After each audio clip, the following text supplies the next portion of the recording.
我哋祈求，只係當按神旨意才會得着。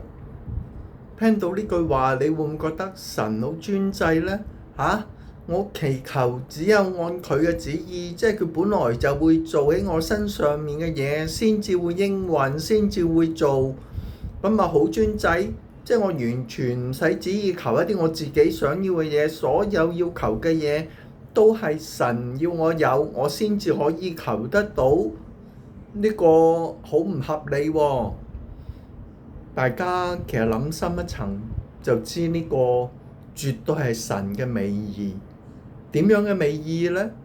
就係神係全知全能嘅，而我哋就係愚鈍、瞎眼又蒙了心嘅。我哋嘅思想、我哋嘅行為、我哋嘅價值觀好多都受到罪嘅污染，所以好多時我哋求嘅嘢根本就對我哋冇益嘅。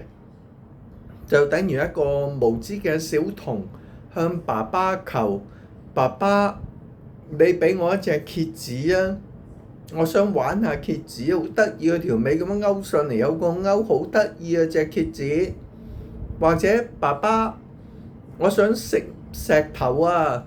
我想試下自己啲牙幾硬啊！我唔食麵包，我要食石頭，你俾嚿石頭我食啊！或者爸爸，你俾條蛇我唔中意魚，我中意蛇，蛇又敏捷又犀利，我中意蛇。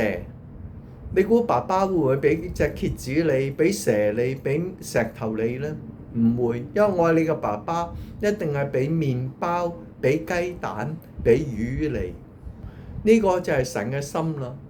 神愛我哋，所以佢每事都經過佢嘅細心思量，俾最好嘅嘢我哋。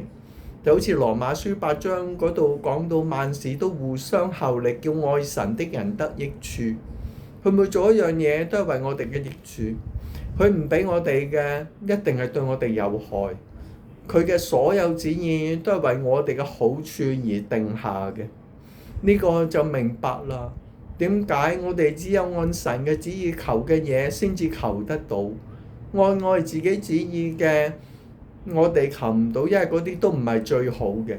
所以願弟兄姊妹祈求嘅時候，啲首先用神嘅心懷、神嘅話語、神嘅靈嚟到思想我哋應該求啲乜嘢，然之後先向神祈求，我哋必然得着，亦都必然得益得福，因為神極端愛我哋，甚至將主耶穌佢嘅獨生子都俾我哋就知道佢有幾愛我哋啦。